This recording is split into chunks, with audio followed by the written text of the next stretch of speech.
বাংলাদেশ ব্যাংকের নীতি সুধার কমানোর সুবাতাস বইছে পুঁজিবাজারে। চলমান ঊর্ধ্বমুখী বাজারের সঙ্গে কেন্দ্রীয় ব্যাংকের এই সিদ্ধান্ত যোগ করেছে নতুন মাত্রা। তবে গতিশীলতার ধারাবাহিকতা ধরে নতুন কোম্পানির তালিকাভুক্তি জরুরি বলে মনে করছেন বিশেষজ্ঞরা। বিস্তারিত সানি আহমেদের রিপোর্টে।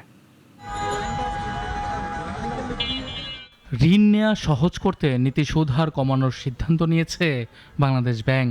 নতুন নীতিমালার আওতায় পলিসি রেট 10% থেকে কমিয়ে 9.5% করা হয়েছে।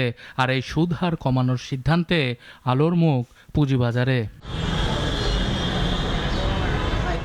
সুদ হার বাড়া কমার সঙ্গে শেয়ার বাজারের সঙ্গে রয়েছে গভীর সম্পর্ক। বাংলাদেশ ব্যাংকের নীতি সুদ হার কমানোর ইতিবাচক প্রভাব পড়বে দেশের পুঁজিবাজারে। তবে সুদ হার আরও কমানো উচিত বলে মনে করেন বিশেষজ্ঞরা। সুদের হার কমলে ইকুইটি মার্কেট ভালো হয়, এটা সারা পৃথিবীতে প্রমাণিত। এটার একটা পজিটিভ ইমপ্যাক্ট পড়বে। তবে সুদের হারটা হয়তো এখন একসঙ্গে হয়তো 0.5 কমিয়েছে, সামনে হয়তো আরো কয়েক মাস পরে আবার 0.5 কমানো উচিত।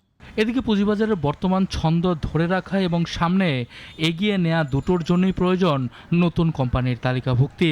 বর্তমান কমিশনও চায় কম সময়ে প্রয়োজনে ডিরেক্ট লিস্টিং করতে। তবে বিনিয়োগকারীরা দেখতে চান কাজের ফলাফল, বলছেন বিশেষজ্ঞরা।